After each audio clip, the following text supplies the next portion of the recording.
ಮತ್ತೆ ಕಾವೇರಿಯ ಪೈಪ್ಲೈನ್ ಒಡೆದು ಅವಾಂತರವೇ ಸೃಷ್ಟಿಯಾಗಿರುವಂತಹ ಘಟನೆ ಇದು. ಅಕ್ರಮವಾಗಿ ಕಾವೇರಿ ಪೈಪ್ನಿಂದ ಸ್ಯಾನಿಟರಿ ಲೈನ್ಗೆ ನೀರು ಸರಬರಾಜು ಆಗ್ತಿತ್ತು. ಮತ್ತೆ ಕಾವೇರಿ ಪೈಪ್ಲೈನ್ ಒಡೆದು ಅವಾಂತರ ಸೃಷ್ಟಿಯಾಗಿದೆ. ಅಕ್ರಮವಾಗಿ ಕಾವೇರಿ ಪೈಪ್ನಿಂದ ಸ್ಯಾನಿಟರಿ ಲೈನ್ಗೆ ನೀರಿನ ರಭಸಕ್ಕೆ ದೊಡ್ಡ ಮಟ್ಟದಲ್ಲಿ ನೀರು ಸೋರಿಕೆ ಆಗ್ತಿದೆ ಅನ್ನೋದು ಗೊತ್ತಾಗ್ತಾ ಇದೆ.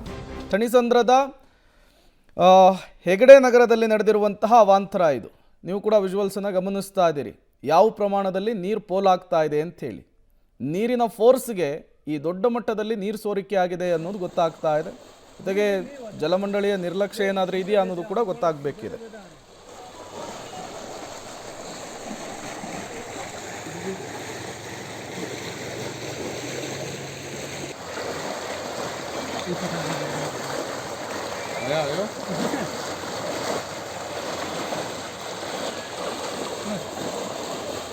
नहीं हुआ सब मैं वीडियो भेज रहा अभी थोड़ा ज़्यादा ನೀವು ಕೂಡ ವಿಜುವಲ್ಸನ್ನು ಗಮನಿಸ್ತಾ ಇದ್ದೀರಿ. ಥಣಿಸಂದ್ರದಲ್ಲಿ ಯಾವ ರೀತಿ ಕಾವೇರಿ ನೀರು ಲೀಕೇಜ್ ಆಗ್ತಾ ಇದೆ ಅಂಥೇಳಿ ದೊಡ್ಡ ಪ್ರಮಾಣದಲ್ಲಿ ನೀರು ಉಕ್ತಾ ಇರುವಂಥದ್ದು. ಇದಕ್ಕೆ ಕಾರಣ ನೀರಿನ ಫೋರ್ಸಿನಿಂದಾಗಿ ಈ ರೀತಿ ಸಮಸ್ಯೆ ಉಂಟಾಗಿದೆ ಅನ್ನೋದು ಗೊತ್ತಾಗ್ತಾ ಇದೆ.